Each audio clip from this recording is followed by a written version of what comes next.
铁柱2叶瓦所打造的斯卡罗场景，门窗拢互闪破，标志性的城墙倒去，装遐落甲规四界，严重损伤。规个清代汉人市街，可单啊是风台摧残到密密麻麻。目前几乎都是有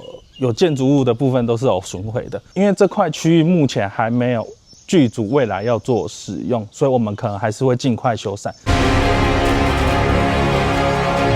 中央甲台南市府投入8.4亿合作打造咸水华南影视基地，亲像是嘉庆馆游台湾，姑且来起顶拢伫咧遮取景。如今有开放的绿岛场景，厝顶直接消失去，内面嘛看袂出原本的模样，损失金额歹估计。目前事实上就是花一些时间去进行修复，影响到接下来要进行拍摄的这些剧组他们的一些进度。文化局表示，目前游园有剧组正伫咧使用当中。后续还阁有剧组正伫咧询问，目前已经启动紧急处理，请技术团队来会勘，赶紧修复，避免影响剧组拍片进度。台南新闻所在采访报道。